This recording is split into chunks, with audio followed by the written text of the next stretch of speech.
Welcome to Secrets Worth Sharing, a series all about having difficult conversations on child sex abuse, but with serious joy.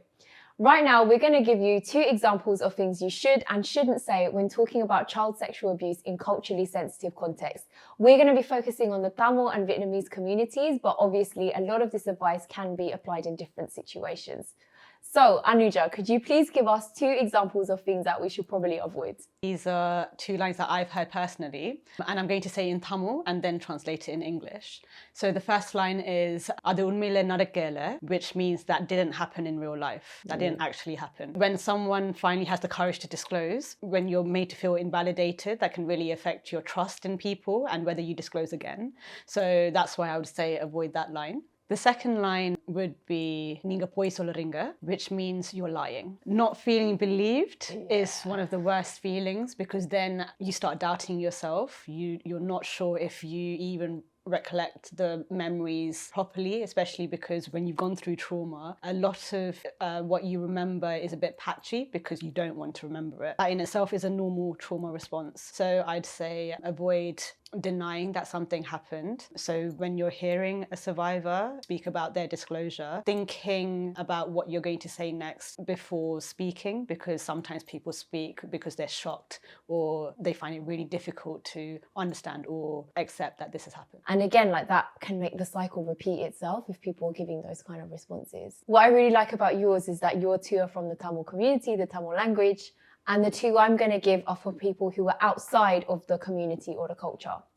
So this is specifically if you're trying to advise or support someone who's from a culture that's not yours.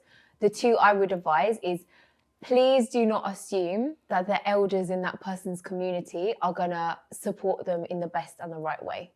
Because as we know, there's been a lot of experience of elders in communities who have a completely different life experience, particularly if they've moved from one country to another.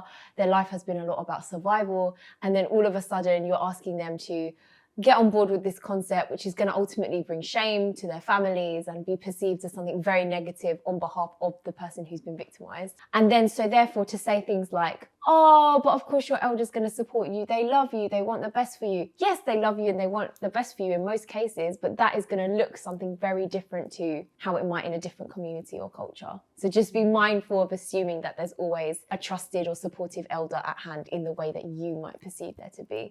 The second one that I find is making an assumption that because the abuse happened in that community or culture, that is more common in that community or culture. We know the stats and we know that worldwide, 1 in 4 people are affected by child sexual abuse, regardless of their race, ethnicity and culture. And so if you're hearing something a lot from somebody who's been minoritized racially, it doesn't mean that everyone in their community is a perpetrator. Again, I can't believe I'm having to spell this out, but just be really, really mindful about making like racial or cultural assumptions about who a perpetrator is. If the person has got over the barrier to speak to you and seek your services, the last thing you should be doing is assuming that that culture is bad or worse for child sexual abuse just because they've come to you. And the reason I'm saying it is because sadly I have witnessed that in different services.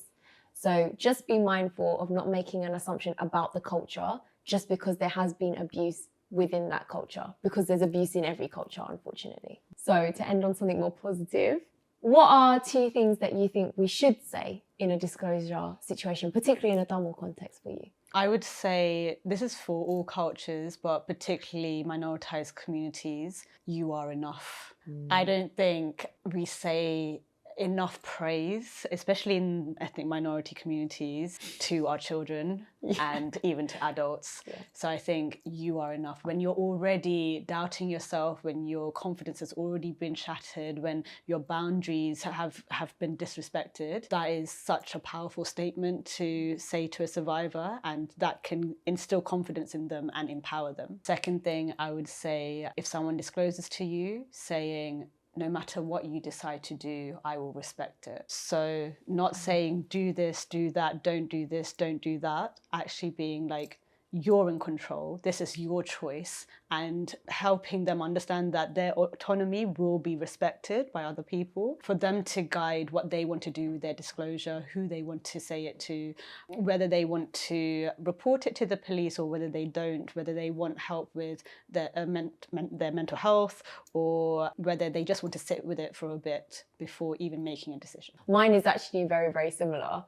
It was about giving as many open options as you can to that person. Again, particularly if you're not from that culture, community or context, because what works for one community might not work for another, and certainly not every individual is the same. So just saying, I don't know how best to support you. I don't know how best you'd like the support, but here are some options that are available. We can tailor them. We don't have to do any of them. Which are the best avenues that you'd like to go down? It's as simple as that. A lot of the time people rush and they feel like they have to have the answer. But a lot of the time we don't know what we want. We don't even know what's available to us. Let's work through it together and not acknowledge that there's one person with all the answers. And then really similarly to that, recognize, again, this is for if you're outside of the community, that you won't have all of the answers. I think sometimes the most simple and humble thing that you can do is to say, look, I'm not Vietnamese, or I'm not Tamil, I'm not black, I'm not brown, but here are the things I can do to support you. I know that I'm probably going to say the wrong things. I'm happy to refer you to someone else who's from a similar culture to you, if that's something you feel is helpful. But I'm here to listen and I'm here to help in whatever way possible. And sometimes it's just as simple as just acknowledging your difference, which can help the person to realize, okay, this is what I need. This is how the service might look different for me. I'm really happy that you mentioned 2 lines that are very unique to the individual, because I think one size does not fit all. So genuinely it is individual to that survivor, and it's about using a holistic approach and being like, there are different ways in which this can impact anyone's life or their family's life or their community's life. And actually you can take your time and just decide what's good for you. And it even reminds me, like in my own personal experience, I've spoke to a lot of non-Vietnamese counsellors. Some have been brilliant.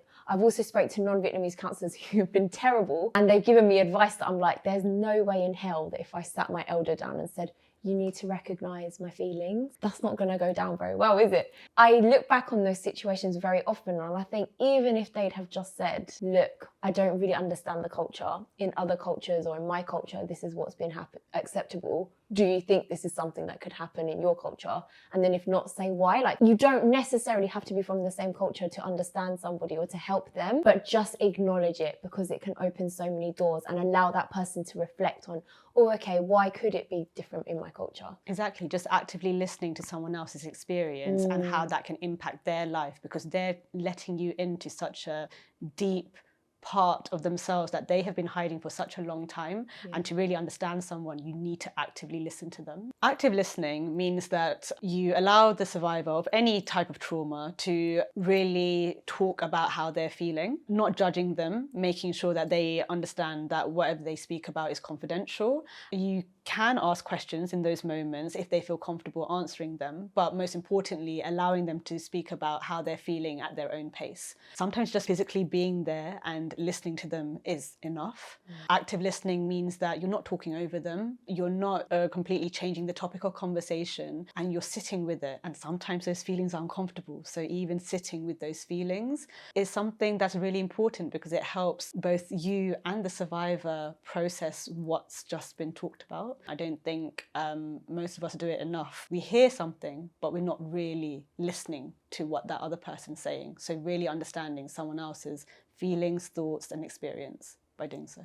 Thank you. And I think that's a perfect example of a piece of advice that you can take in many, many contexts of your life outside of child sexual abuse as well. So thank you so much. Well, I hope that gives you some practical things of what you should and shouldn't say from both a family or a personal as well as a professional context. We always ask that if you just show this video to one person, say that you've seen it, say that you've heard about it, that can open such a wealth of conversations already. So definitely do that. Thank you, Anuja. Thank you, Sophia. And see you next time. Bye. If you want more bite-sized content, we also have a webisode version of this episode called The Secret's Out, which focuses on more do's and don'ts for your own conversation. Find us on YouTube or by going to www.secretsworthsharing.com.